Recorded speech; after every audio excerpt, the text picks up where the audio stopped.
Belladonna মেডিসিনটা তৈরি হয় একটা উদ্ভিদ থেকে। এই উদ্ভিদটা সমগ্র উদ্ভিদ শুষ্ক অবস্থায় নিয়ে মেডিসিন তৈরি করা হয়। উঁচু স্থানে জন্মে পাহাড়ি এলাকায়। এই উদ্ভিদ সূর্যের তাপ সরাসরি গ্রহণ করে নিজের অঙ্গে সূর্যের তাপের মতো তাপ এবং রং ধারণ করার ক্ষমতা ধারণ করে।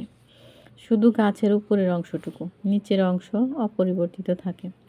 মানব দেহের সাথে যদি আমরা লক্ষণের সাদৃশ্য বা মিল পাই, সেটাই হলো হোমিওপ্যাথিক রোগীর চিকিৎসা করার জন্য লক্ষণভিত্তিক উপযুক্ত ওষুধ নির্বাচন।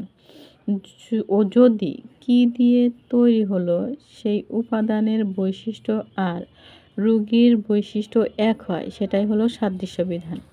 এখানে কোনো ব্যক্তি যে কোনো রোগে আক্রান্ত হতে পারে। তার লক্ষণ থাকবে লাল, যেমন প্রেসারে চোখ মুখ লাল, গাল লাল, জ্বরে চোখ মুখ লাল, কোনো অঙ্গ ক্ষত হলে আক্রান্ত স্থান লাল, যেমনটা বেলেডোনা ঔষধের উদ্ভিদ লাল হয় আর নিচের অংশ অপরিবর্তিত থাকে, তেমনি রোগীর পা ঠান্ডা থাকবে। বেলেডোনা ঔষধের বিশেষ 5টি কথা মনে রাখলে আমরা নির্ভুল ঔষধ নির্বাচন করতে পারব। 5টি কথার প্রথম কথা হলো উত্তাপ ও লাল বর্ণ। দ্বিতীয় কথা জ্বালা ও স্পর্শকাতরতা। তৃতীয় কথা আকস্মিকতা ও ভীষণতা। চতুর্থ কথা ব্যথা হঠাৎ আসে হঠাৎ যায়। পঞ্চম কথা কল্পনাপূর্ণ মানসিক ভয়।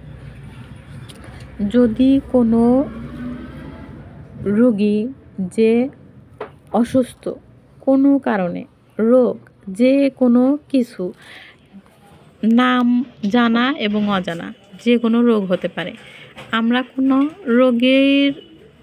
রোগের চিকিৎসা করব না, করব রোগীর চিকিৎসা। যদি হয় রোগীর চিকিৎসা, তাহলে ওই রোগী বা ব্যক্তি কোন লক্ষণ বহন করে, তার ভিতরে অসুস্থ অবস্থায় যে লক্ষণটা ফুটে উঠবে, সেই লক্ষণের উপরে ভিত্তি করে নির্বাচিত হবে আমাদের হোমিওপ্যাথিক মেডিসিন। এখানে যেহেতু বেলেডোনা মেডিসিনের ভেষজটা লাল অংশ, লাল লক্ষণ, লাল কালার ধারণ করার ক্ষমতা রাখে এবং তাপ নিজের অঙ্গে বহন করতে পারে, সেই ক্ষেত্রে এই পেশেন্টটা যে রোগ দ্বারাই আক্রান্ত হোক না কেন, তার লাল বর্ণ এবং তাপটা বহন করবে, থাকবে। এক কথায় প্রথম যে কথাটা বললাম, মেডিসিনের পঞ্চম কথার প্রথম কথা উত্তাপ ও লাল বর্ণ, এটা থাকবে। যেই ব্যক্তি অসুস্থ, তার শরীরে যে বিশেষ অঙ্গ আক্রান্ত, সেইটা কিংবা সমস্ত শরীরের যে কোনো অঙ্গে জ্বালা ও স্পর্শকাতরতা থাকবে। এখন আপনার স্পর্শকাতরতা কি, এই একটা প্রশ্ন থাকতে পারে। সেখানে স্পর্শকাতরতা হলো যে পছন্দ করে না স্পর্শ, এটা হলো শারীরিক। এখন আমাদের হোমিওপ্যাথিতে শারীরিক লক্ষণ 10টার চাইতে মানসিক লক্ষণ একটা বেশি গুরুত্বপূর্ণ। যদি সেটাই হয়, তাহলে স্পর্শ মানে ছুঁয়ে দেওয়া, আর কাতরতা মানে পছন্দ না করা, তার মানে ছুঁয়ে দেওয়া অপছন্দ রোগীর। এই ক্ষেত্রে এটা শারীরিকভাবে কথাটা সঠিক হলেও এখানে মানসিক লক্ষণটা তুলে ধরতে হবে। যেমন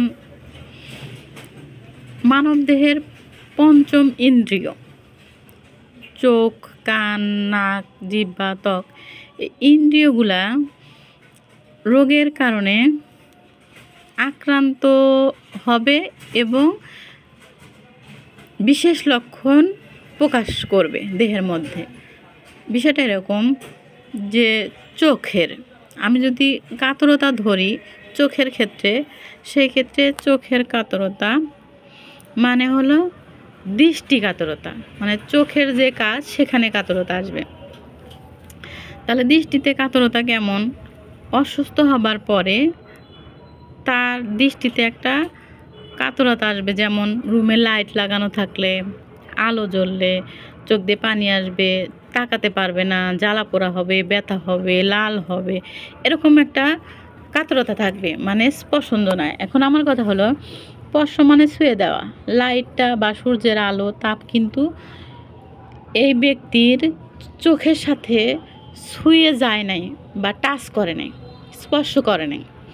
তারপরেও রুমের ওই দূরের লাইটের আলো, সূর্যের ওই আলো দূর থেকেই এই ব্যক্তি চোখে পানি এনে দিচ্ছে, তাপ হচ্ছে, অসুস্থতা অনুভব করছে, তার মানে মানসিকভাবে ছুঁয়ে গেল। এটাই হলো স্পর্শকাতরতা, যেটা সে মানসিকভাবে অনুভব করবে, মানে মানসিকভাবে ছুঁয়ে দেওয়া। নাকের কথা ধরেন, ইন্দ্রিয়র মধ্যে নাক একটা, সেই ক্ষেত্রে ভাতের যে রান্নার সময় একটা সেন্ট আসে, সাধারণভাবে কোনো সমস্যা হয় না, কিন্তু কোনো ব্যক্তি যখন গন্ধে কাতর হবে তখন এই ভাতের রান্নার সময় যে গন্ধটা, এটাই সহ্য করতে পারবে না, অনেক সময় এই গন্ধেই বমি হবে। এটা হলো এই নাকের কাতরতা, সেটা ওই ভাতের সেন্টটা নাকে লাগাজনিত কারণে। এইখানে সুস্থ হইলে কিন্তু এটা হতো না, অসুস্থ অবস্থায়, তার মানে সে কাতর। এখানে কি কাতর? গন্ধ কাতর, মানে যেই অঙ্গের যেই কাজ সেখানে ব্যাহত হওয়াটাই হলো কাতরতা, যেটা মানসিকভাবে প্রকাশ করবে, মানসিক কাতরতা।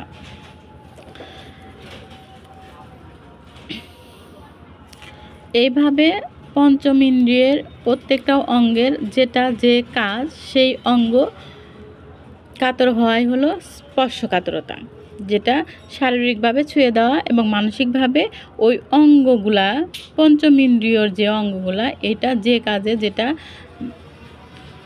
সেটা ব্যাহত হওয়া। আকস্মিকতা ও ভীষণতা।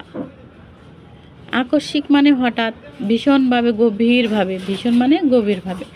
হঠাৎ কোনো ব্যক্তি গভীরভাবে কোনো রোগ দ্বারা আক্রান্ত হইলে সেই ক্ষেত্রে যে মেডিসিনটা আসবে সেটা হচ্ছে বেলোডোনা।